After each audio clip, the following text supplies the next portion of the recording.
सालों से जिस तरह से जम्मू कश्मीर में खासकर कश्मीर वैली में जिस तरह से मौसम में यकसर तब्दीली पैदा हो गई है, उसके बाद यहाँ पे या फिर ग्लोबल वार्मिंग कहा जाएगा या फिर क्लाइमेट चेंज कहा जाएगा, क्योंकि जो यहाँ के मेन वाटर बॉडीज़ थे वो काफ़ी हद तक खुश्क हो गई है। क्योंकि हाल ही में यहाँ पे उमर अब्दुल्ला ने भी एक ट्वीट किया है। उमर अब्दुल्ला ने भी एक अपने जो एक तकरीर में कहा कि यहाँ पे इस वक्त कश्मीर में पानी की काफ़ी किल्लत है, पानी की काफ़ी बड़ी जो प्रॉब्लम है, क्योंकि यहाँ पे जो मेन सोर्स थे, यहाँ के दरिया, यहाँ के चश्मे, यहाँ के जो स्प्रिंग्स थे वो काफ़ी हद तक खुश्क हो गई है, जिनमें पानी की काफ़ी किल्लत पाई जाती है। क्योंकि पिछले कई महीनों से जब यहाँ पे देखा गया है कि क्योंकि जो इस वक्त जो मौसम गुजर गया है, क्योंकि इसको बर्फ़ का मौसम कहा जाता था, लेकिन इस बार जो बर्फ़ गिरी है खाली इस सीज़न में एक ही बार बर्फ़ गिरी है। तकरीबन मार्च तक यहाँ पे बर्फ़ गिरती थी, जो कई महीनों तक यहाँ पे जो पहाड़ है, चट्टान है, वहाँ पे या फिर मैदानी इलाकों में मौजूद रहती थी, जिसकी वजह से यहाँ पे पानी की सतह काफ़ी हद तक काफ़ी मौजूद रहती थी। लेकिन पिछले कई सालों से जो ग्लोबल वार्मिंग की वजह से यहाँ पे बर्फ़ जो अगरचे गिरी लेकिन न होने के बराबर, जिसकी वजह से यहाँ की जो वाटर बॉडीज़ है वो काफ़ी खुश्क हो गई। यहाँ पे जो सोर्स थे वाटर के वो काफ़ी हद तक डाउन हो गई है, पानी की सतह भी कम देखने को मिल रही है, जिसकी वजह से यहाँ पे पानी की किल्लत इन दिनों काफ़ी हर जगह पे यहाँ पे लोगों को फेस करना पड़ता है। मैकेनिकल डिपार्टमेंट या दीगर डिपार्टमेंट यहाँ पे अपनी तरफ से पूरी तरह से कोशिश कर रहे हैं कि ये प्रॉब्लम जो है ये हल हो जाए। लेकिन जिस तरह से उमर अब्दुल्ला ने भी कहा कि ये एक तशवीश की बात है कि यहाँ पे जिस तरह से आहिस्ता आहिस्ता जो यहाँ के वाटर रिसोर्सेज है, जो वाटर बॉडीज़ है वो खुश्क हो गई है।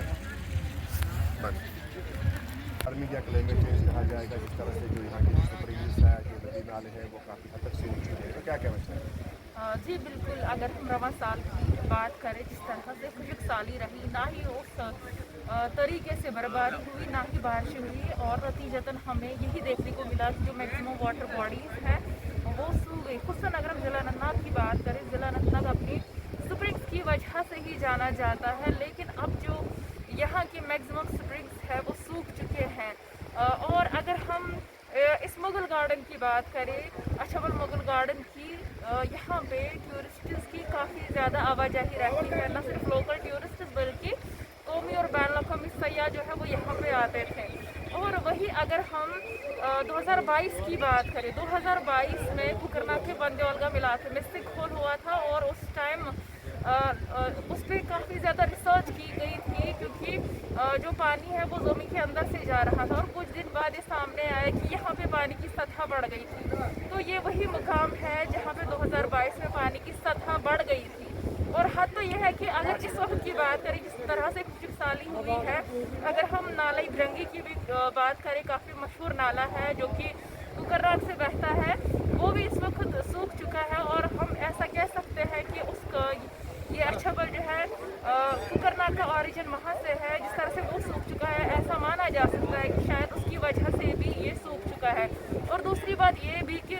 अगर लोकल्स की बात करें, लोकल्स का यही कहना है कि इस वक्त बहुत ज़्यादा बेहयाई हुई है, और जो यहाँ पे बेहुरमती होती है, जिस तरह से हमने खुद भी जायज़ा लिया कि जहाँ से ये चश्मा फूटता है उसके ऊपर से हमने शराब की बोतलें देखी, ताश के पत्ते देखे, तो कहीं ना कहीं वो बेहुरमती भी रीज़न है, और यही वजह है कि आजकल हमें इस तरह का मौसम जो है वो देखने को मिल रहा है। जाए लेकिन जिस तरह से अगर देखा जाए तो पिछले कई सालों से जो खासकर जो कश्मीर घाटी में जिस तरह से जो इन्वायरमेंटल क्लाइमेटल चेंजेस रहे हैं, उसकी वजह से यहाँ पे जो पानी की मुनासिबत है वो काफ़ी हद तक कम हो गई है। क्योंकि यहाँ के जो नदी नाले मेन सोर्स जो यहाँ के जो पानी को बढ़ाती थी, यहाँ के जो नदी नाले खासकर दरियाए बरंगी, उसके बाद दरियाए निटर, और ये चश्मा अछबल गार्डन का, मुगल गार्डन का चश्मा एक सदियों पुराना एक चश्मा था। यहाँ से तकरीबन पूरे अनंतनाग के हाफ हिस्से को यहाँ से पानी सप्लाई होता था। लेकिन अब यही की जो खुश्क होने के कगार पे है, अब लोग यही कहते हैं, मुकामी लोगों का यही कहना है कि हमें अल्लाह के हुजूर में सर्व सुजूद होना चाहिए, हमें अपने गुनाहों से तौबा करना चाहिए। क्योंकि जिस तरह से ये जो निज़ाम है, ये जो सिस्टम है, एक जो खालिक के हाथों में, अल्लाह के हाथों में, दूसरा इसका कोई मुतबादिल नहीं है। फिलहाल जिस तरह से मैकेनिकल डिपार्टमेंट की जा रही है कि यहाँ पे पानी की जो सप्लाई है इसको यकीनी बनाने की हर मुमकिन कोशिश की जाए। लेकिन ये महकमा भी करेगा क्या, जब जो मेन सोर्स हो जाए, जब ये कुदरत की जो नियामतें हैं जब ये ख़त्म हो जाएगी तो ये कहाँ से लाएंगे। लेकिन इनकी भी यही कोशिश है कि ये भी अपनी तरफ से पूरी तरह से कोशिश कर रहे हैं कि जो इस वक्त जो मुतासिर इलाके हैं जहाँ पे पानी की रसाई अभी मुमकिन नहीं है वहाँ तक पानी पहुँचाने की हर मुमकिन कोशिश की जाए। जनतंत्र टीवी के लिए मैं अशरफ अल अनंतनाग से निसार अहमद।